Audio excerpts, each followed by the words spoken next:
Okay, before we get started here, is everybody turned in their appearance slips on any agenda item they want to talk about or public comment? Okay, if not, then I request that all cell phones and electronic devices be silenced because these are public hearings. So with that, I call the Sawyer County Zoning Committee meeting to order. Can we have roll call, Kathy? Ron Buckholz. Here. Tweet Schuman. Here. Kay Wilson. Finally here. Dale Magnuson. Absent.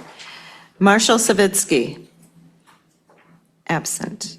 Steve Karianen. Here. Oh, there's Marshall. Thank you. Oh, Marshall's here. Marshall, all right. Okay, we have a quorum. All right, Pledge of Allegiance. To the flag of the United States of America and to the republic for which it stands, one nation, under God, indivisible, with liberty and justice for all.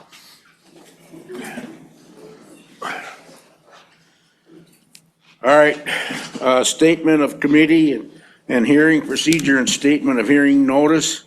The full statement of committee and hearing procedure documents, including directions for individuals wishing to speak at a public hearing to be conducted at this zoning committee meeting, are available on the information table in the back of the room next to the agenda for today's meeting. The statement committee hearing procedure documents is hereby incorporated into the record for this committee meeting. Any public hearing conducted today's committee meeting has been published as a Class 2 notice in accordance with Chapter 985 of the Wisconsin statutes in the Sawyer County Record and the Sawyer County Gazette, and published on December 31st, 2025 and January 7th, 2026. Okay, next, we need a motion or for approval of the previous zoning minutes. I'll make that motion. Okay, we have a motion by Mr. Karianen. I'll second that, And a sir. second by Mr. Schuman to approve December 19, 2025 minutes. All in favor, say aye. Aye. All opposed, motion carries. Number E, public comment. The public comment is for time intended for general comments, and we wish you not to speak on a specific agenda. We encourage you to hold it until then. If there's any questions with that, we'll go on public comment. So, First public comment for Linda Zomer.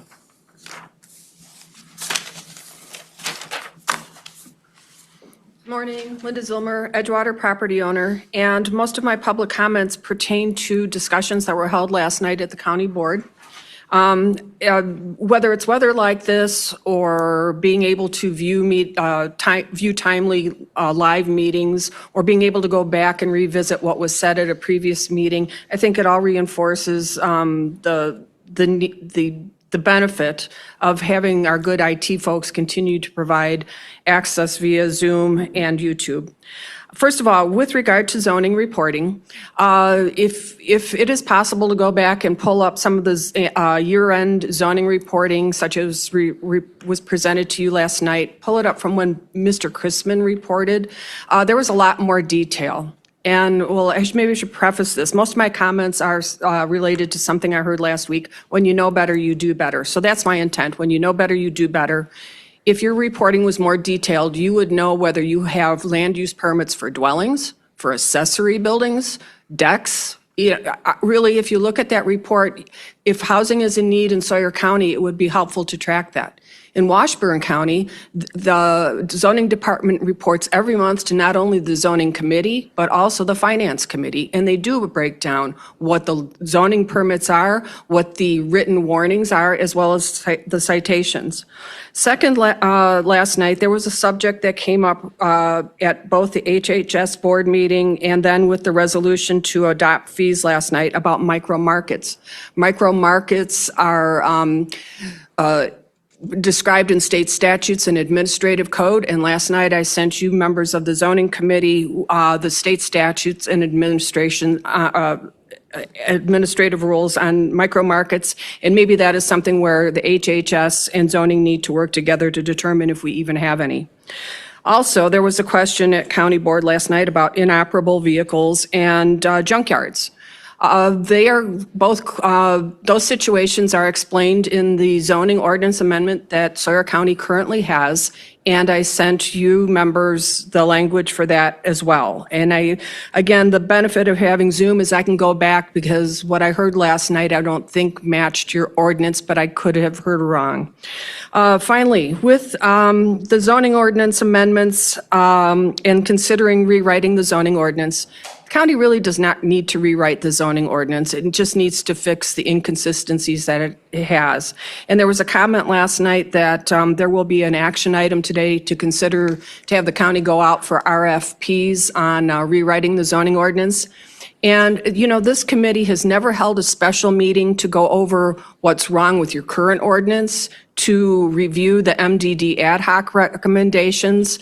Washburn County, both their zoning committee and their BOA hold separate meetings. They've been working on their bylaws. They've been working on the update to the shoreland ordinance. And I would just ask you, as the policy makers and the elected decision makers for the county, that you hold special meetings to determine whether or not a new ordinance is needed or what you can do to fix what you have. Thank you.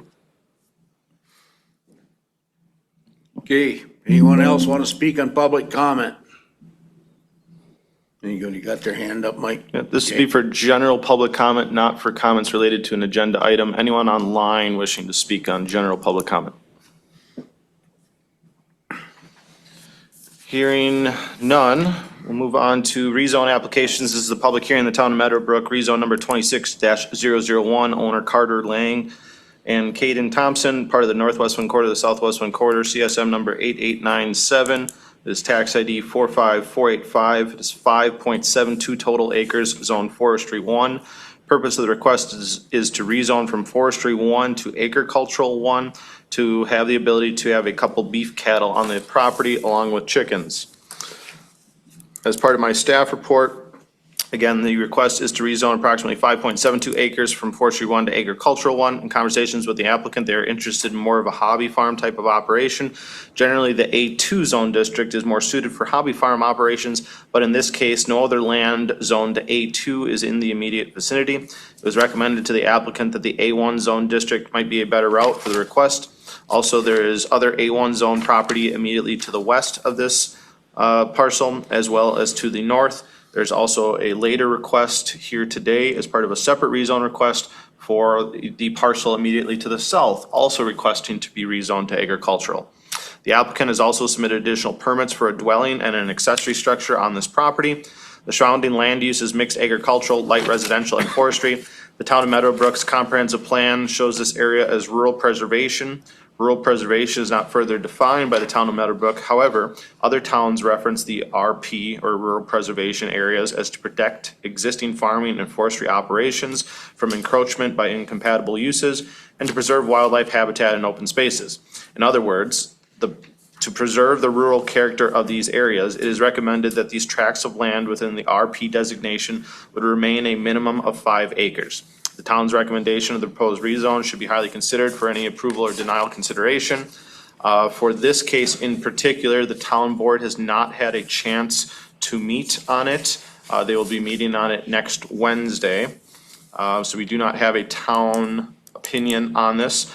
Yet in conversations with legal counsel, the rezone itself would not be effective unless the town board was to also approve. Again, in conversations with legal, the zoning committee can proceed with a recommendation to the county board. And again, the rezone would not be effective unless the town board was also to approve. There were 5 additional notification letters sent out to adjacent property owners. 0 additional comments were received. That is all. Okay, thank you, Jay. This is the one that I'm gonna abstain from, as our town has not heard this yet. And I am gonna turn it over to our vice chair, Mr. Schuman, and I will not discuss or vote on this rezone. Okay, thank you, Mr. Chairman.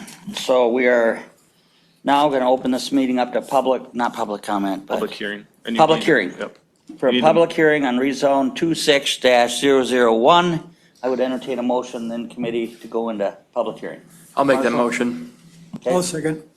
Motion by Mr. Savitsky, second by Mr. Karyainen to go into public hearing on rezone 26-001, keeping in mind that Mr. Buckholz is abstaining. All those in favor signify by saying aye. Aye. Opposed? Motion carries. We are now in public hearing. Is the applicant here then? Oh, yep. Sir, come on up to the podium there and state your name and address, please. Robert Thompson, P.O. Box 486. I'm here to represent it for Carter and Caden because they're plowing today, so I don't have anything additional. So, that, Okay. Any committee have any questions for Mr. Thompson? Jay, and this falls within the ag recommendations, correct? And all the status is 5+ acres and. Correct, yes. The comprehensive plan for the town of Meadowbrook has this as a future land use as rural preservation. Again, town of Meadowbrook doesn't have a definition of rural preservation, but other towns define rural preservation, and it's to keep larger tracts of land, keep a minimum of 5-acre parcel. Okay. Forestry would require a minimum of 5 acre, the agricultural would also require a minimum of 5 acres. So it does align with the comprehensive plan. Great. Ms. Wilson? How many beef cattle would be allowed in the 5-acre plot? As per an agricultural zone district, there would be no cap on the number of animal units within A1 zone district. Great. And there were 5 opinion letters and none returned? Correct. No opposition, okay. All right. Thank you, sir. thank you. Yep. Is there anybody in the audience or online that would like to speak in favor of this rezone? If not, is there anyone here that would like to speak against this rezone? Okay, then committee, I would entertain a motion that we come out of public hearing on rezone number 26-001. I'll make that motion. Okay. Motion by Mr. Savitsky. I'll second it. Second by Ms. Wilson to come out of public hearing. All those in favor signify by saying aye. Aye. Opposed? Motion carries. Okay, Jay, we are This now. is the discussion action of the town of Meadowbrook, rezone number 26001, owner Carter Lang and Caden Thompson. Legal description is previously read into record. The request is to rezone approximately 5.72 acres of forestry 1 to agricultural 1. Okay, thank you, Jay. Committee, any questions or concerns or on this rezone? Entertain a motion then, sir. I'll make a motion to approve rezone number 26-001 with findings of fact 2, 6, and 7. Okay. Ms. Wilson? I'll second that with the contingency of hearing from the town board. That the effectiveness of the rezone would not occur unless the town board was to approve. There you go. Okay. Agreed. Good. Motion by Mr. Karyainen, second by Ms. Wilson to approve the rezone with the findings of facts listed and that it not be effective until the town board hears it and approves. Is that correct, Jay? Okay. Does the applicant understand that we're waiting on the town board approval then? Okay, great. All right, is there any further discussion then? Anybody online, Mike, that might want to chime in? Okay. All right. Kathy, then roll call vote, please. Kay Wilson, Yes. Tweet Schuman, Yes. Marshall Savitsky, Yes. Steve Karyanen, Yes. all in favor. Thank you. Okay, motion carries. Okay, Chairman, or Jay. This is a public hearing in the town of Hunter, rezone 26-002, owner Thomas and Jean Carr. It is tax ID 13857. It is 3.5 total acres, zone residential recreational 1. Purpose of the request is to rezone from residential recreational 1 to commercial 1 to be able to have additional commercial storage units. As per my staff report, again, the rezone is requested as 3.5 acres from RR1 to commercial 1. In conversations with the applicant, they want to install additional commercial storage buildings on the north side of the property. Also in conversations with the applicant, they were also interested in potentially operating a small engine repair shop out of the existing garage located on the property. This property has an existing dwelling and an existing garage/pole shed located on it. The applicant is aware that if future storage buildings or the future repair shop is not in operation, that an additional permit would need to be applied for. If the storage building and the repair shop is not in operation, the applicant would have to apply for a permit for the storage building within 1 year, or they would end up having to rezone this back to residential. This is one of those situations where it currently just has a residential house on it, and if the property is not actively engaged in a commercial use, then that existing dwelling becomes non-conforming, and they have to fix that. So their plan, at least at this point, was to build the storage buildings, and then they would be the owner and operator of the storage buildings, which would be a permitted use in the commercial zone district, that they could have their residents there and then be the operator of the storage buildings. And if that does not occur, they'll end up having to rezone at least the portion where the house is back to residential within a 1-year time frame. This property is located on the northeast corner of Highway B and Highway S intersection. The nearest zoned C1 parcel is immediately to the east of this parcel, as it would not be viewed as spot zoning. The Town of Hunter's comprehensive plan shows this area as future rural residential, RR. RR is defined as an area where higher density residential development is projected to occur. To accommodate this level of development, 1.5 acre lots with a minimum of 150 feet along public roadways is recommended. Lands generally suitable for RR are those lands abutting public roads. With any subject rezone request, no conditions could be bound on the property by the Sawyer County Zoning Committee or County Board. It would be anticipated that any future commercial use on the property would be over 500 feet away from the next closest residential structure, which would be located south of Highway B. The recommendation of the Town of Hunter should be highly considered for any potential motions of approval or denial. By action of the Town Board, they have tabled this request. Further discussion is needed because it does not follow the Town of Hunter's comprehensive plan that was signed Patty Schwayfield, Town Clerk. This would be a question I have for legal counsel and Rebecca. Knowing that the town has tabled their decision at this point, should the zoning committee open its official public hearing, anticipating that they would also want to know the recommendations of the town, thus tabling to the town, here's this, and then having to open a subsequent second public hearing at a later date? I think the county can still hold the public hearing today. And the process in 5969 allows for the town to render its determination, if you will, after the public hearing. If there are material changes to either the application or the town's input or things of that nature, then I would advise you hold another public hearing. But for the immediate issue, if the town plans on hearing it, at a later date right now, you can still hold the public hearing today. It is within the committee's discretion, though. If you would like to defer the public hearing, you may do that too. There is no prohibition, but just with the understanding that you have to hold the public hearing at a subsequent time. Yeah, Rebecca, I agree with Jay. I mean, if the town has tabled this, and I just can't see the committee going through and listening to this public hearing and a discussion action when it's going to be coming up again. So I just assume that we not hear this until the next zoning committee meeting after the town has made its decision. That is absolutely within the committee's discretion, and that would be an appropriate option.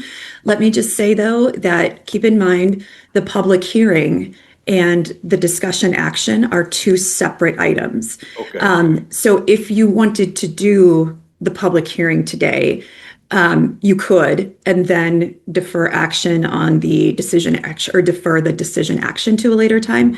You can do that too. So the public hearing and the discussion action are not married to each other. You can do those separately.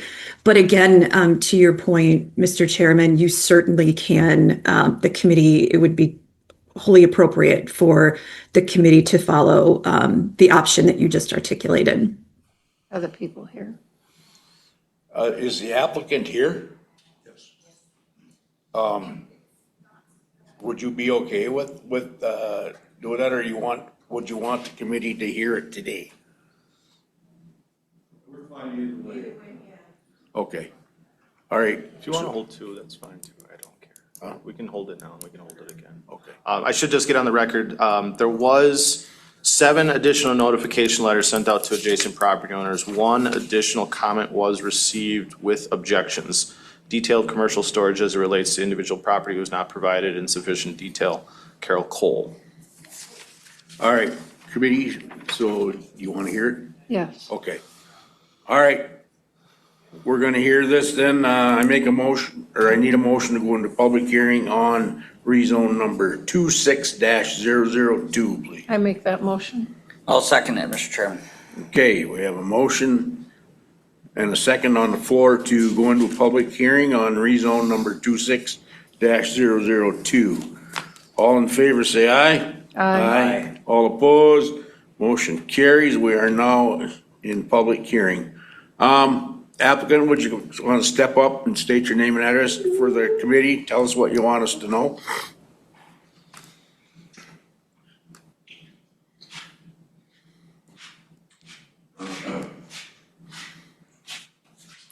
Yeah, my name is Tom Carr. And I'm Jean Carr. Good morning. Good morning. Address is 8762 North River Road, Hayward. Okay, is there anything you'd like to tell us or want us to know about your rezone here? Well, I think as Jay mentioned, the property to the east is zoned as commercial. The property to the south is zoned as commercial. The property to the north is owned by the U.S. Department of Interior. So we felt that adding storage units in this particular area would be beneficial to the community. In addition to that, it would also raise the tax base for the town of Hunter, because there would now be. Sorry. Thought I had it muted. There would now be structures on there that would increase the assessed value and obviously increase the tax for the town of Hunter. So, and overall, this east side of the flowage area, there is very little storage and very little commercial property there. Being so close to the flowage, we feel that there's a lot of residents around the lake area that could use additional storage on that side of the lake. Okay. And as Jay mentioned, it's not considered spot rezoning because of the other commercial properties. And the fact that it's on 2 major roads kind of seemed to us to make sense as well. Okay. Any questions? I got a question for the Okay. applicant and Jay. Does this rezone then, Jay, include the auto repair shop and the storage buildings? So this. Did you mention that? Someone mentioned that. Yep, I did. So this Okay. application would just be for a rezone request. Rezones would not have any conditions tied to them. So the request is to rezone to commercial, as both part of permitted commercial uses would be storage buildings and auto service facilities or auto service centers. So both would be permitted uses. Now, is there a chance that the applicant does other types of uses in a commercial zone district? Yes. If they're permitted uses, then they can occur. If their use is authorized by conditional use permit in the commercial zone district, they would have to come back in and get a conditional use permit. We've always wanted the applicant to describe what their plan is as, kind of do they have an anticipation of what they want their future use to be? And I do think that is a good thing to get out from an applicant during these public hearing processes. But that's not to say that in 10 years that some other type of permitted commercial use could occur on that property. Thank you. Okay. Ms. Wilson, you got a question? I'm sorry, but looking at the map, there's a very large white, what is that? Commercial storage building to the east of this parcel. There's already commercial storage buildings in the area. Yes. Thank you. Okay, any more questions for the applicant? And access to this property would be from S? Yes. Yes.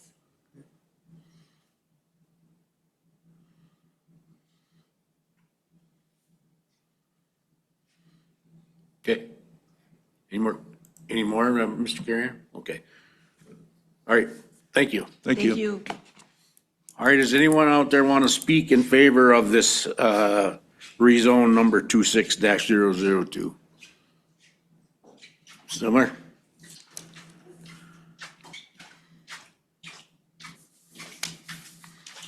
Linda Zilmer, Edgewater property owner. I'm not speaking for or against the application, but I'm talking about the process and about what is deemed a complete application.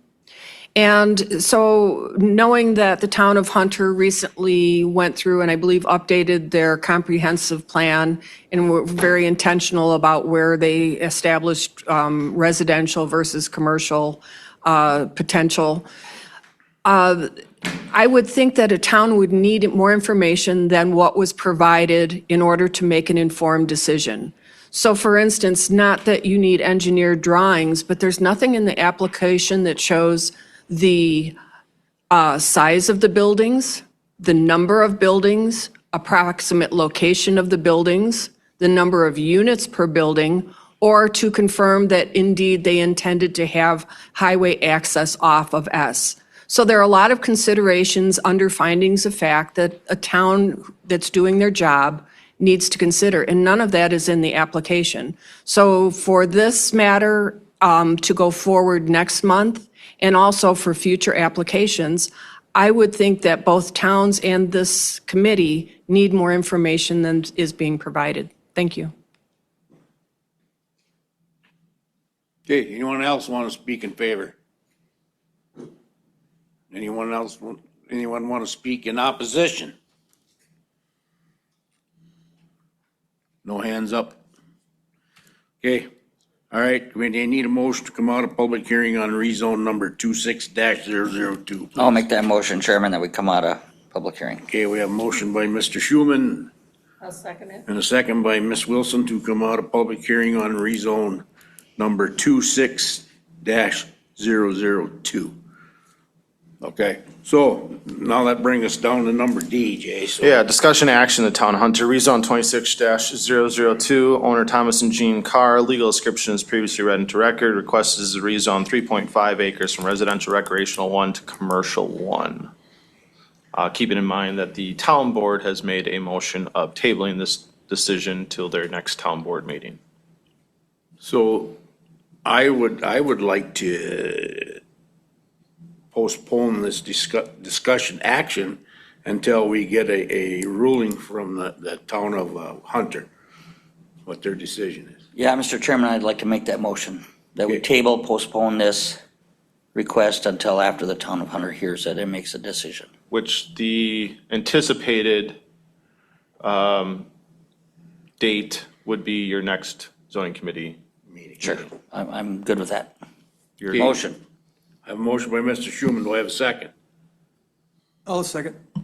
And a second by Mr. Carrion to postpone this discussion action on rezone number 26-002 until we have further information on the town level. So, do we have to do a roll call on that? Yeah. Probably should. Okay. Or you can just do a voice vote too. Well, let's just do a voice vote on this one. So all in favor to postpone or table this one until the town's input? All in favor, say aye. Aye. All opposed? Motion carries.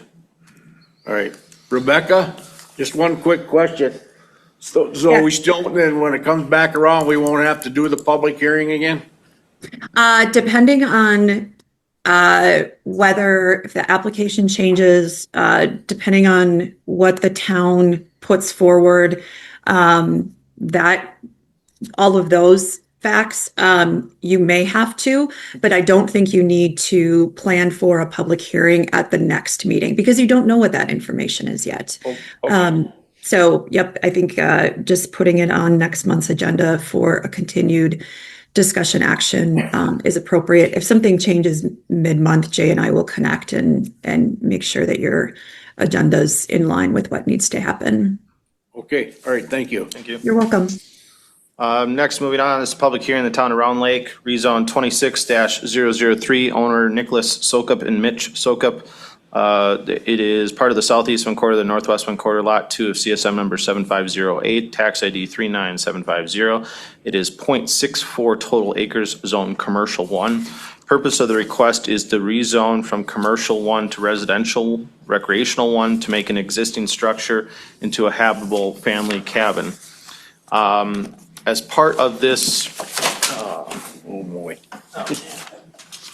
as part of this request, I did speak with the applicant yesterday via phone and then a follow-up via email.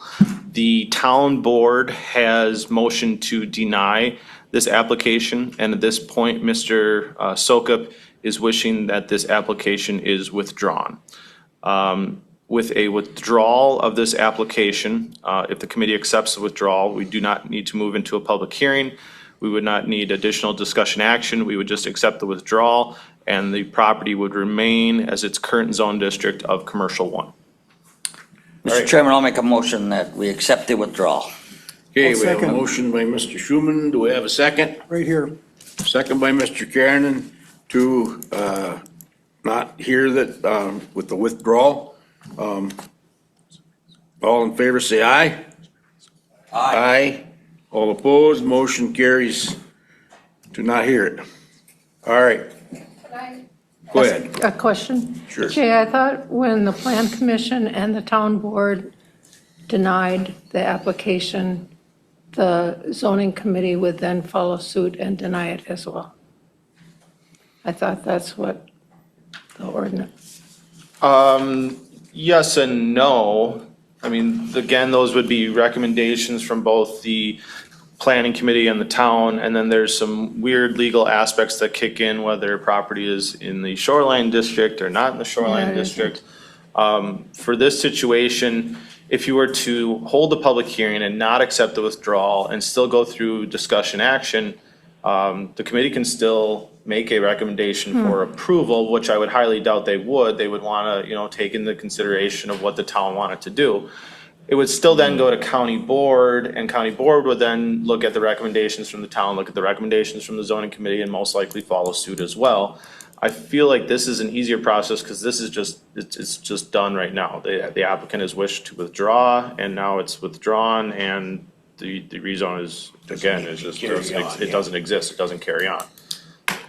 If you'd like to still hear these, you can. You don't need to accept the withdrawal, but it's certainly a lot quicker No, and I cleaner. just, I'm going to look at that further because I want to. All right, thank you. Yeah, and I'll try to get you some language. There's some language in 5969 where if a town denies a petition to rezone a property, in 5969 not being with the shoreline ordinances, that the town can file a resolution of disapproval and then the rezone cannot move forward, period. Even if county board was still to approve it, if the town in a non-shoreline district says, no, we don't want this rezoned, it's dead.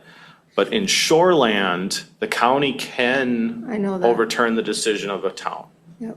So, moving on then, this is rezone 26-004. Yep. Didn't we do that? I thought We did a Voice. Voice yes. voice approval to accept the withdrawal. Which is probably cleaner. This is a public hearing in the town of Meadowbrook, rezone 26-004, owner Stefan and Marisha Shelty. It is tax ID 3987, it is 37.47 total acres, zone forestry 1. Purpose of the request is to rezone from forestry 1 to agricultural 1 to conform with farm use, hay harvest, and eventually add livestock. As part of the staff reports, again, the request is to rezone 37.47 acres of forestry 1 to agricultural 1. Per the applicant's statement, the rezoning is requested to conform with farm use, hay, crop harvest, and smaller livestock operation. There's other A1 zone property immediately to the south of this property, and we just heard a rezone request for 26001, which is immediately to the north of this property, which was also recommended for approval of rezone from F1 to A1. The applicant has their existing residence also located on this property. The surrounding land use is mixed agricultural, light residential, and forestry. Town of Meadowbrook comprehensive plan, future land use maps show this area as rural preservation. RP is not further defined by the town of Meadowbrook. However, the town references RPs are areas to protect existing farm and forestry operations from encroachment with incompatible uses and to preserve wildlife habitat and open spaces. In other words, to preserve the rural character of these areas, it is recommended that these tracts of land within the RP designation would remain a minimum of 5 acres. The town's recommendation, the proposed rezone should be highly considered as part of this request. There was 7 additional notification letters sent out to adjacent property owners. 0 additional comments were received. That is all. All right, thank you, Jay. This is another one that I will be abstaining from. I will not discuss or vote on this public hearing for the town of Meadowbrook. Turn it Yes. over to Mr. Schuman. And before we go into public hearing, I should just mention that, yes, the town of Meadowbrook has not heard this case yet. And it would be similar to rezone 26001, is that the rezone would not be effective until the town board was to approve the rezone. Great. All right, thank you, Chairman. I understand and accept your withdrawal from this case, abstaining, thank you. So now, committee will entertain a motion to go into public hearing on rezone 26-004. I'll make that motion. Thank you, Mr. Kariainen. Ms. Wilson? I'll second it. Motion by Mr. Kariainen, second by Ms. Wilson to go into public hearing on rezone 26-004. All those in favor signify by saying aye. Aye. Opposed? Motion carries. Okay, we are now in public hearing. Is the applicant here, please? Okay, you can come up to the podium, state your name and address for us. And Mr. Savitsky, as acting as alternate, you would be in on this case. Yes, because he has abstained and you can act as alternate in his place. Thank you, Jay. Okay, all right. State your name and address, folks, and tell us a little bit about this rezone. Yep, Stephen Shaletti. And Marisha Schletty, and it's 2134 North State Highway 27 in Exland. And family farm, we bought it a couple of years ago, and we kind of just want to turn it back into a farm use again. And your current residence is on this property? Correct. Correct? Okay, committee, any questions for the applicant? Mr. Karianen? You raising beef cattle then, or dairy, or both? Beef. Beef, hopefully, maybe some pigs eventually.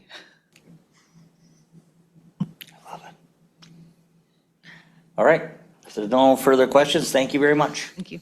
Appreciate it. All right, is there anybody here that would like to speak in favor of this rezone, either in the audience or online? If not, is there anyone here or online that would like to speak against this rezone? Jay, there were opinion letters sent out? 7 notification letters sent out, 0 additional comments. Okay, great. All right, if not, then I would entertain a motion from the committee that we come out of public hearing on rezone 26-004. Marshall? I'll make that motion. Thank you. I'll second. Okay. Motion by Mr. Savitsky, second by Mr. Kariainen to come out of public hearing on rezone 26-004. All those in favor signify by saying aye. Aye. Opposed? Motion carries. Okay, Jay, discussion action. Discussion action, Town of Meadowbrook, rezone 26004, owner Stephen and Marisha Shelty. Legal description is previously read into record. Request is to rezone 37.47 total acres of Forestry 1 to Agricultural 1 to conform with agricultural land use of the property. Okay, thank you, Jay. All right, committee? I'll make a motion to approve rezone number 26-004, subject to findings of fact 1, 2, 4, 6, 7, 13, and also subject to approval of the town of Meadowbrook. That the effectiveness of the rezone doesn't occur until the town has approved. Thank you. All right, thank you, I'll Mr. Carrion. I'll Mr. second that. Magnuson, second by Mr. Magnuson. Did you get all those finding of fact, Kathy? Yes, I did. Great. All right, I got a motion and second on the floor to approve this rezone with those finding of facts and the effectiveness to occur upon town of Meadowbrook board approval. Correct, Jay? Correct. Okay. Is there any further discussion? If not, Kathy, roll call vote, please.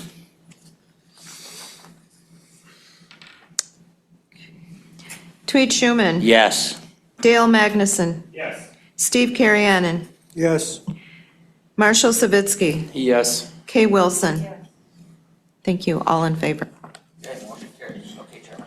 Thank you, Mr. Schuman. Move along. This is a public hearing in the town of Bass Lake, rezone 26-005, owner Matthew Winters and Justine Abel. It is part of the west one half of the northwest one quarter, section 4, township 40 north, range 9 west, tax ID 2764. It is a total of 15.92 total acres, zoned residential recreational 2. Purpose of the request is to rezone approximately 8.32 acres of that land lying north of Spring Lake Creek from residential recreational 2 to industrial 1 to construct a storage and distribution building with rental suites and storage and distribution area for an operational tool and truck storage and distribution for Snap-on tool business. As part of my staff report, again, the purpose of the request is to rezone 8.32 acres of that land from RR2 to Industrial 1. The additional maps are included within the packet. In conversations with the purchaser, they are wanting to have a dual fold type of use of this property.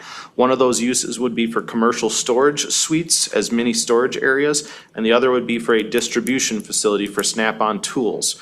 For the Sawyer County Code of Ordinances Appendix D, as is the general zoning ordinance, the only time where the type of use of distribution facility is listed as either a permitted use or use authorized under conditional use would be found in the Industrial 1 Zone District.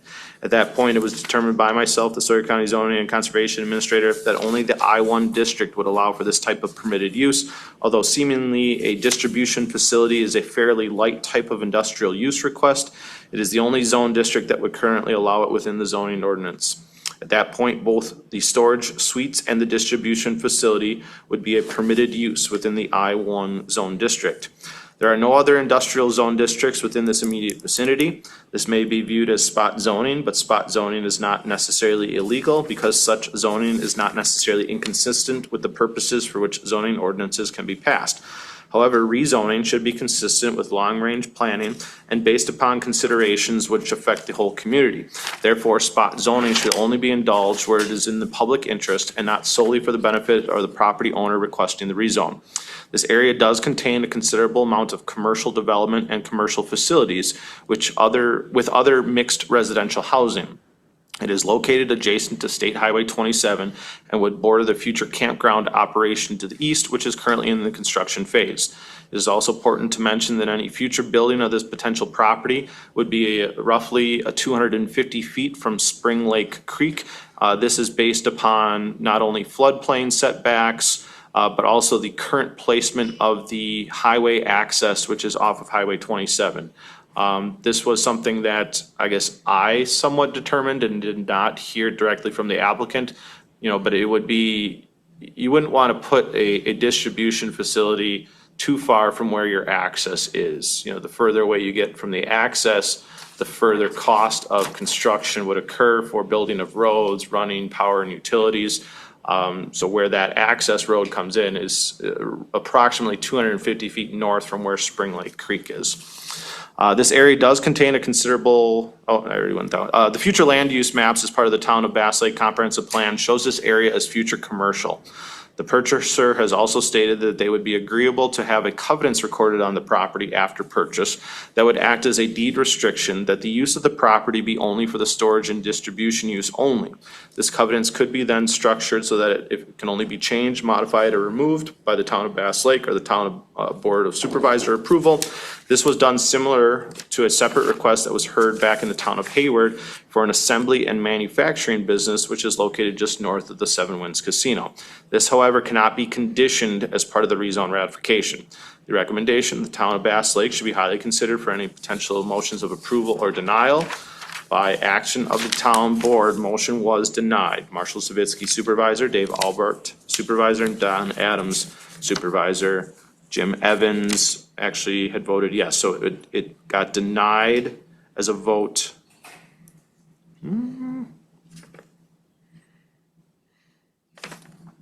Interesting. On this sheet, it has 2-2. 1-4. It was 1-4? Because Justin Hall abstained, it says on here. That's right, so 1-3 then. 1-3. Hearing from a town supervisor, Marshall Savitsky, the rezone application was denied as a vote of 3-1. As part of those findings of facts for denial, the change in zone district would be contrary to public interest and would not be in compliance with the spirit of the zoning ordinances because it would be damaging to the rights or others of property values, and it is not in the best interest of the public. It would create an air quality, water supply, and pollution problem. It would create topographical issues such as runoff, drainage, erosion, flooding, or vegetated cover removal. It would not be compatible with the surrounding land uses. Signed, Tammy Brown, Town Clerk. There was 12 additional notification letters sent out to adjacent property owners. One was received back with additional comments. I'm sending notification that I am not in favor of the rezone. This is for rezone 26005. We would like to go on record to the rezoning that the property, we do not want to be looking at storage units off of our property. In addition, we do not approve of rezoning. Others have been turned down for spot zoning. We don't want that to happen here. It would devalue our property. Justin and Janet Hall. That is all. Is this the one, Jay, that we got all the opinion letters on? Yes, you may have received additional opinion letters that were emailed to you. That was the one here that was in the packet for denial. Was there additional ones for this one? Okay. Okay. All right. Is that it? Yep. All right. I need a motion to go into public hearing on rezone number 26-005, please. I'll make that motion, Mr. Chairman. We have a We'll go into motion by public Mr. Schuman. Do I have a second? A second by Ms. Wilson to go into public hearing on rezone number 26-005. All in favor, say aye. Aye. Aye. All opposed, motion carried. We are now in public hearing. Is the applicants here?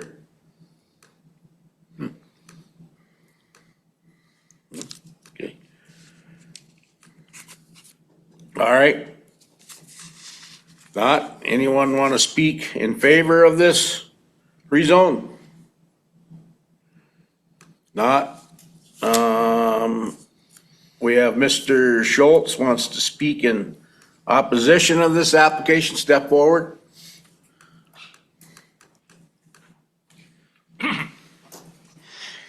My name is Scott Schultz, 16084 West Anderson Road, and I'm here with my wife Charlotte. We are opposed to the rezone 26-005 from residential recreational 2 to industrial 1. And we strongly support the decision of the Planning Committee and the Town Board of Bass Lake. First of all, this is a classic case of spot zoning. There is no industrial development anywhere near this area. Now, I realize spot zoning is not clearly defined within the county, but this certainly fits most people's idea of spot zoning. I also realize that the Bass Lake Comprehensive Plan calls for commercial use of the property in this area. This comprehensive plan was last updated in 2015. This was long before COVID. Since COVID, demographics of Bass Lake and all of Sawyer County have changed dramatically. There is a desperate need for more residential property development. It's not likely any residential development will take place along Highway 27 if there is a large industrial development here. This development may cause many people to consider moving away from this area. This rezone will lower property values, and it sets a dangerous precedent allowing industrial development in a primarily residential area. Our greatest concern for any development around this area is our well water, the water table in general, Spring Lake Creek, the Namakagon River, and the St. Croix waterway. It certainly is possible that in the long term, an Industrial 1 zoning could lead to installation of bulk fuel tanks and large-scale storage of hazardous materials, with the potential risks of spillage. Please support the town of Bass Lake and vote against this rezone. Thank you for your time. Thank you, sir. All right, next, Linda Zilmer? No? Oh, I'm looking at the wrong, sorry. She did have a. No, this gentleman said far better. Oh, okay, all right. So anyone else out there want to speak in opposition? Okay, nobody has their hands up, Mike, anywhere? Okay. All right, so I need a motion to come out of public hearing on rezone number 26-005, please. I'll make that motion, Chairman, to come out of public hearing. Okay, we have a motion by Mr. Schuman. Do I have a second? And a second by Ms. Wilson to come out of public hearing on rezone number 26-005. All in favor to come out of the public hearing? Say aye. All opposed, motion carries. We are now out of public hearing. This is the discussion action, the town of Bass Lake, rezone 26005, owner Matthew Winters and Justine Abel. Legal description is previously read into record. The request is to rezone approximately 8.32 acres of that total property from RR2 to Industrial 1 for a storage and distribution facility. Okay, committee, the town has denied this. I'm gonna turn it over to you. What's your decision? Could you read the findings of fact from the town, please, again?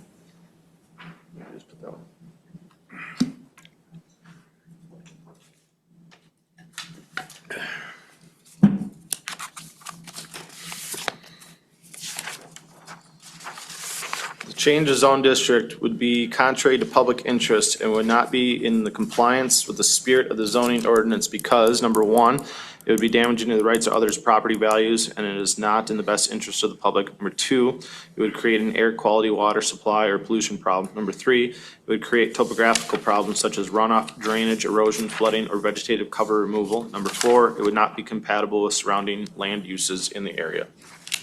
Okay. All right.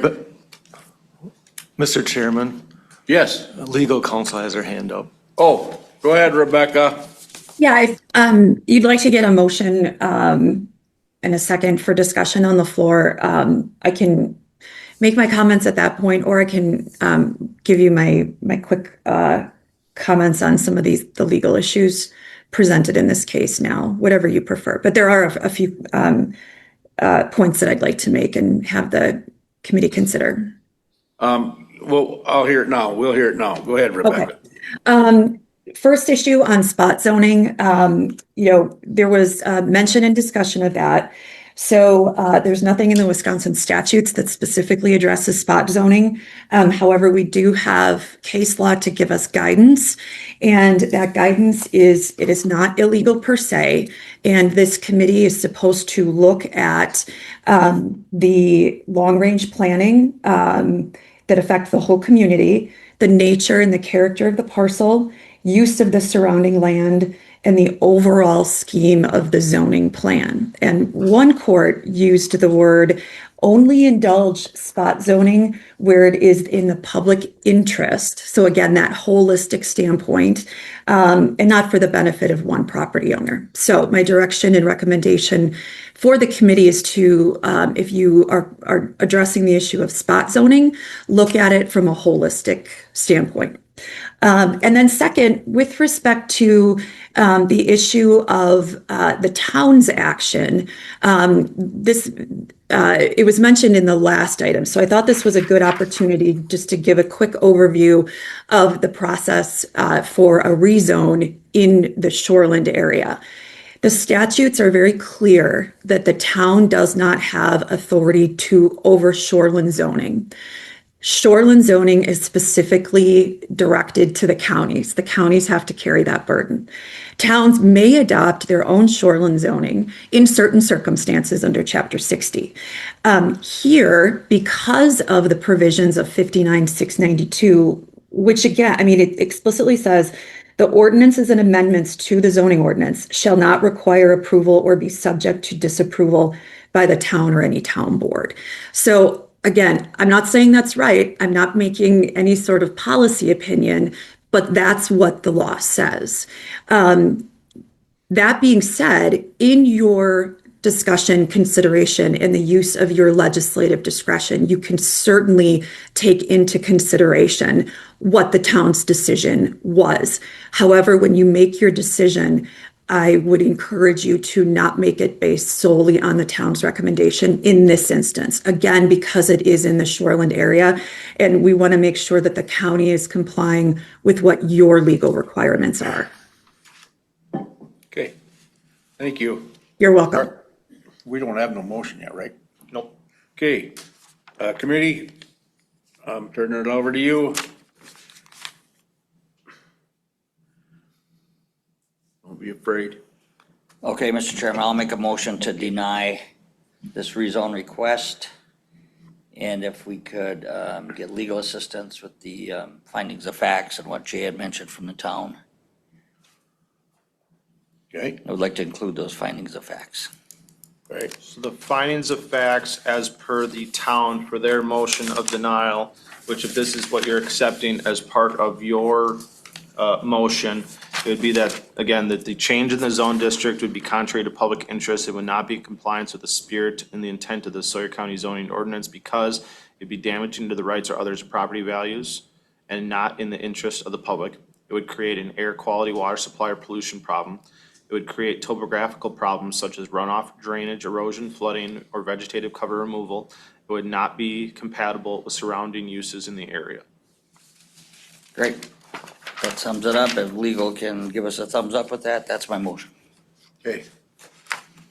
I'll second that. Okay, we have a motion by Mr. Schuman and a second by Ms. Wilson to deny the rezone number 26-05 with their finding of facts. And Rebecca, them are all okay? Yes, absolutely appropriate to adopt those findings. The findings that the town set forth are very thorough and again, absolutely appropriate for this committee to adopt. And again, that the emphasis on the holistic standpoint because of the question of the spot zoning, that is part of your record. And then also, again, just that reminder of the obligations in 59-692, that you are taking the town's recommendation into consideration, but you are doing an independent analysis of this. And yes, you're adopting the town's findings, but you are doing that on your own accord. This is your decision. And I hammer that home because, again, of what the county's legal obligation is in 59-69. It's not because you're not being a good partner to the town. It's because that's what your legal requirement is in this instance. So with that, you're good to go. All right. So we have a motion and a second on the floor to deny the rezone number 26-005. Any more discussion? Roll call, Kathy, please. And this is a motion to deny. Ron Buckholz, Yes. Kay Wilson, Yes. Dale Magnuson, Yes. Tweed Schuman, Yes. Steve Carriennen. Yes. All in favor, thank you. All right, we're gonna take a quick 5-minute break here. Sawyer County Zoning Committee, meeting back to order, please.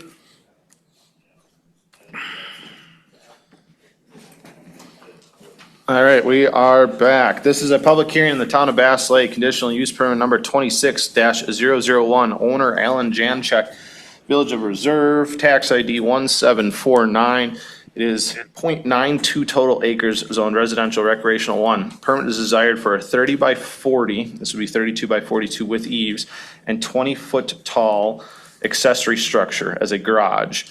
This is as per the Sawyer County Code of Ordinances, Appendix D, Section 4.26, Parent 1, with automatic conditions, as this request will be for an accessory structure on vacant land and be able to be granted a 3-year time frame to build the primary dwelling. And the primary dwelling is to be located on the same parcel as that accessory structure. Again, as part of my staff report, again, this request is to allow for up to a 1,200 square foot garage or shed as an accessory structure on vacant land prior to building the primary dwelling. As per conversations with the applicant, they are first wanting to place a garage on the property to store materials and tools for the future house build. The future house build has not been finalized, and the applicant is still working to secure a contractor. This is why the conditional use permit is being requested. The proposed garage would meet all other ordinance requirements, including applicable setbacks. As a list of potential conditions included in my staff report, that a land use permit for the accessory structure is required within 1 year of the zoning committee approval, that a land use permit is required and applied for the principal structure within 3 years of the date of the zoning committee's decision. Failure to apply will result in citations with potential orders for removal of the accessory building.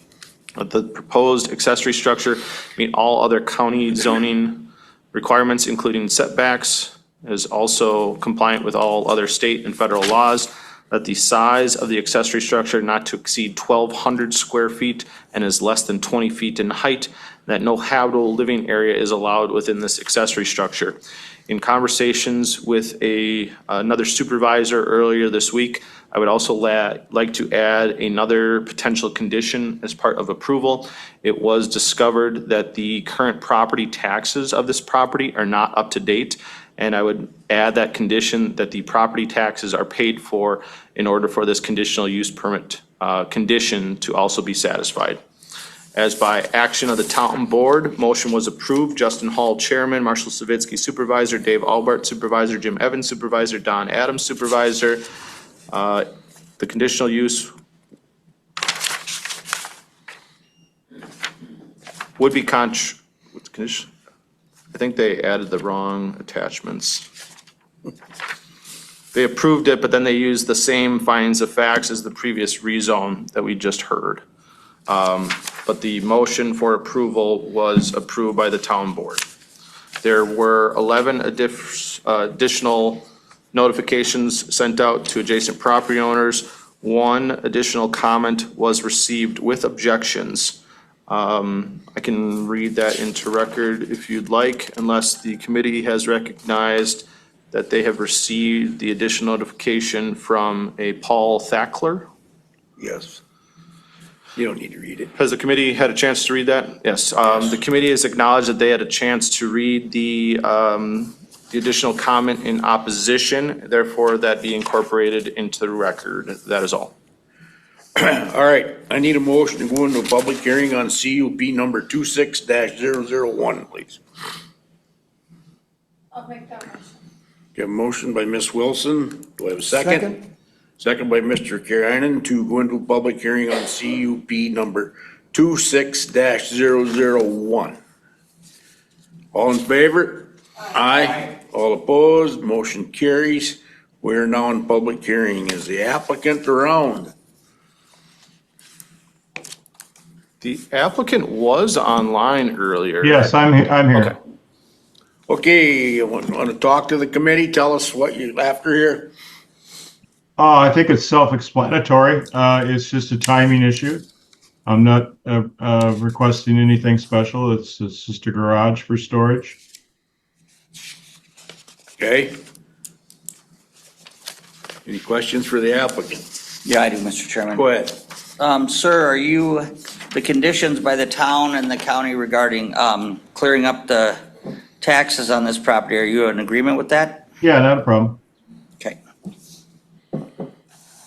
Okay, anybody else? Mr. Lynch? Jay, I had a question about the height of the building. I thought our building code was 18 feet.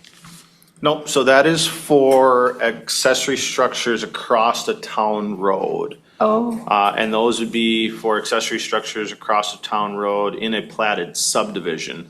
For this one, this is for an accessory structure and then be granted a 3-year time frame in which they need to On apply the to same- build the dwelling on the same lot. So there property. is no max height otherwise at to 35 feet. okay, thank you. Okay. All right, anyone out there want to speak in favor of this CUP? Silmer? Yeah, hello. My name is Paul Faliker. Give us 1 second. We Just got 1 one second We here. got one other Go ahead, individual Linda. here in person and then we'll get to you. Thank you. Good morning, Linda Zilmer, Edgewater property owner. And I don't know what legal counsel will say about the conditions that you're requiring, and as long as the applicant agrees, maybe it's not an issue. But maybe with this one, you would consider applying another condition that you don't usually apply to these, and that this conditional use permit runs only with this property owner, because at this point, maybe there is some question as to whether buildings will be built, you know, the ability to follow through within time frame. So if you would consider also a condition that this CUP only be for this property owner and not run with the property. Thank you. Thank you. All right, anyone else want to speak? Yep, this is Paul Faliker. Can you hear me? Yes.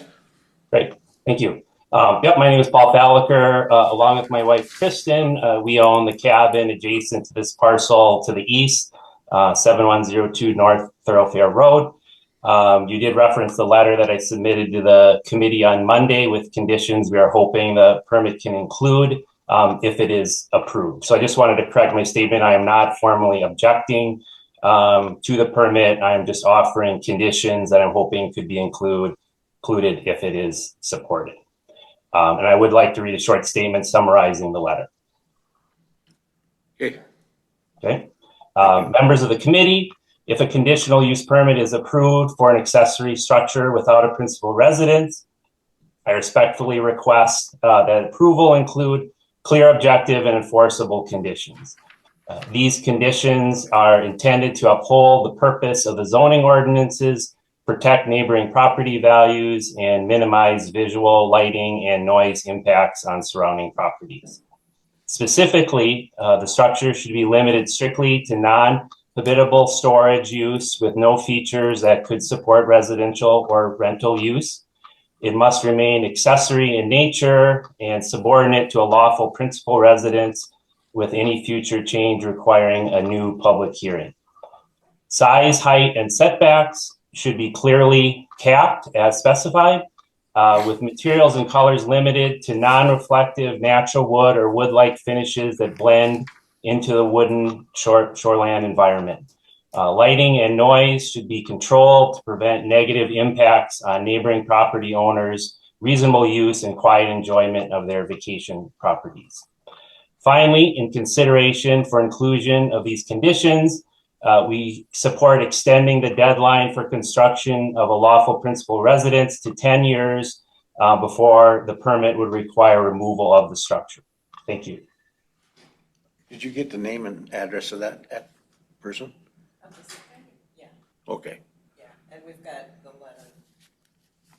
okay. All right, anyone else out there want to speak in favor of this CUP?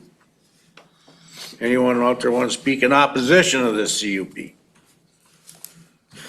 If not, need a motion to come out of public hearing on CUP number 26-001, please. I'll make that motion, Chairman. We come out of public hearing. Okay. second. We have a motion by Mr. Schulman, second by Mr. Magnuson to come out of public hearing on CUP number 26-001. All in favor, say aye. Aye. All opposed, motion carries. We are now out of public hearing. This is the discussion action, Town of Bass Lake, CUP 26001, owner Alan Janacek. Legal description is previously read into record. The request is for a 30 by 40, this would be 32 by 42 with eaves, 20 foot in height accessory structure as per the Sawyer County Code of Ordinances, Appendix D, Section 4.26, Parent 1, with automatic conditions. Those automatic conditions are then further illustrated as part of my staff report. Those would include that a land use permit for the accessory structure is required within 1 year of the zoning committee approval and built within that permit timeframe. Then a land use permit is required for and applied for the principal structure within 3 years of the date of the zoning committee decision and built within that permit timeframe. Failure to apply will result in citations with potential order for removal of the accessory structure. That the proposed accessory structure meet all other Sawyer County zoning and conservation requirements, including setbacks, and also compliant with all other state and federal laws. Those other Sawyer County zoning and conservation requirements would also include that it is not to be used for any type of commercial use. The size of the accessory structure is not to exceed 1,200 square feet as a footprint and is less than 20 feet in height, that no habitable living area is allowed within the accessory structure, and that in order for the conditional use permit or the issuance of the land use permit to be solidified, the current taxes must be up to date. Okay. Jay, I have one question here. Just for my verification, I see it's on the Village of Reserve. That's the name of the plat. That's the name of the plat. Okay, all right. All right. So, committee, I turn it over to you. Question for Jay, Chairman. Yes, go ahead. So these conditions that gentleman just read to us, are they part of your staff report? Yeah, so some are not. So we'd heard from a Mr. Thackler. Where did it go now? So the use limitations would be as part of my conditions. The prohibition of habitable living area would be part of my conditions. That is to remain as an accessory structure, that would be part of the conditions. Prohibition of commercial use would be part of the conditions. The maximum size and height is listed as part of the conditions. We didn't talk about setbacks, but it's to comply with all other county zoning setbacks, which it would have to in order for us to issue a land use permit. So those are really part of it. Exterior materials and appearance, we generally don't regulate aesthetics. Aesthetics are very hard to regulate, and I do believe there's also some specific case law that prohibits the zoning ordinances to regulate aesthetics such as, color or materials used. So I would not have that listed as a potential condition.